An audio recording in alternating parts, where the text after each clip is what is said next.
À quoi bon réfléchir encore si les machines le font bien plus efficacement à notre place? Avec l'arrivée de l'intelligence artificielle forte, en effet, celle des algorithmes conversationnels, nous entrons dans une période dans laquelle les machines penseront à notre place et de plus en plus puissamment. Par conséquent, il deviendra moins utile, pensons-nous, de réfléchir dans la mesure où cette occupation sera comme externalisée au cœur de nos machines.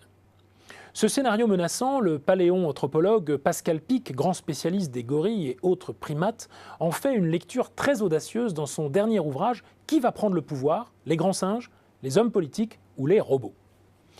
Selon lui, dans ce nouvel espace digital darwinien dans lequel nous sommes entrés, l'homme ne gardera le pouvoir que s'il parvient à produire deux efforts simultanés.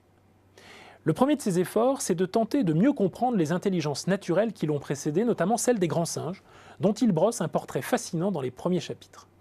Pique de se lancer par exemple dans des parallèles entre les stratégies d'alliance des vervets ou des babouins des savanes pour acquérir le pouvoir dans une lutte contre les mâles dominants et les difficultés concrètes rencontrées par plusieurs de nos hommes politiques, en particulier français. Le second effort, pour ne pas devenir les esclaves des robots, ni les robots, nos nouveaux maîtres, nécessiterait que l'espèce humaine ne cède aucun terrain sur le plan de son dynamisme musculaire et neuronal. Autrement dit, ces nouvelles formes d'intelligence doivent justement nous encourager à toujours utiliser celles dont nous savons être capables. Elles doivent même nous encourager à repousser nos propres limites. Ce raisonnement rencontre un écho dans la littérature de fiction.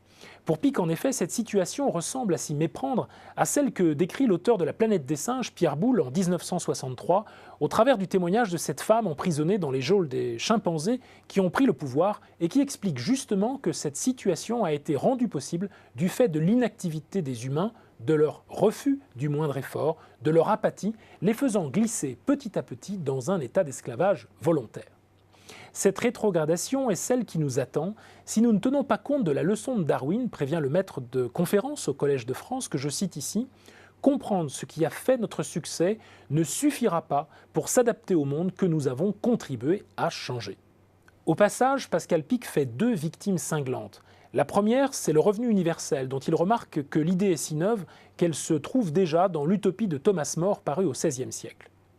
La seconde, c'est le taylorisme, cette organisation du travail sur un modèle linéaire, sériel et cumulatif dont il fait indirectement la critique inexorable.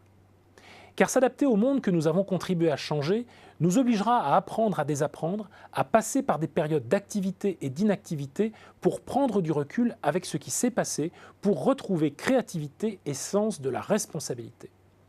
Redécouvrons donc notre capacité à dire non aux machines, sans quoi ce sont elles qui, à coup sûr, et à notre détriment, prendront bientôt le pouvoir.